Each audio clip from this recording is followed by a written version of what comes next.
Passem al següent punt. Sí. Proposta d'aprovar la modificació de crèdits número 6/2014 per crèdits extraordinaris i suplements de crèdits.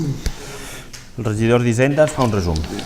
Sí, bé, és una modificació després d'haver pogut aprovar el pla d'estabilitat i és un següent pas.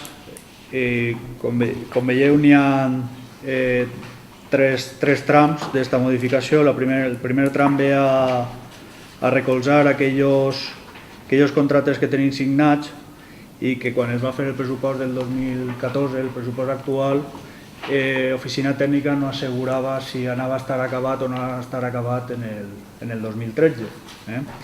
Entonces no es van posar en els pressupostos inicials i quan no s'han acabat les feines les tenien que posar ara. A banda d'això, també 3 subvencions que els diferents col·lectius no van justificar abans que s'acabara el 2013. Això és la primera part. Hi ha una segona part que es divideix en dos, que és aquelles partides noves i aquelles partides que ja tenen crèdit i que n'hi ha un crèdit suplementari.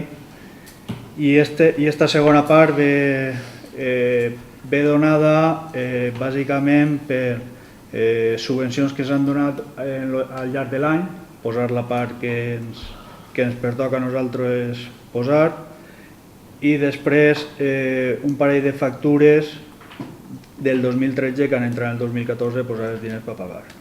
A banda de 2 quotes que tenim que fer càrrec, la de la Federació Valenciana de Municipis i la d'usuaris del Vinalopó, que les estimacions s'han quedat curtes respecte a les quotes que tenim que pagar. I bé, bàsicament això és la modificació.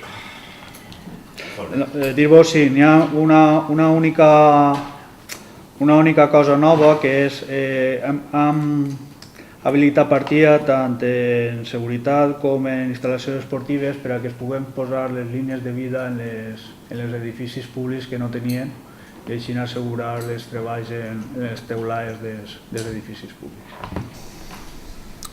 Molt bé. Alguna intervenció per part d'algun grup? Grup Popular? Esquerra?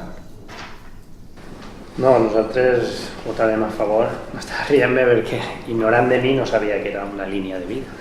Ho he vist i no sé què és una línia de vida. Estava jo pegant-li revoltes pensant, fins que Mario m'ho va explicar, que és més listo que jo, més intel·ligent. Molt bé. Sometem a votació, per tant, el tema. Vots a favor de la proposta? Abstencions? Passem al següent punt.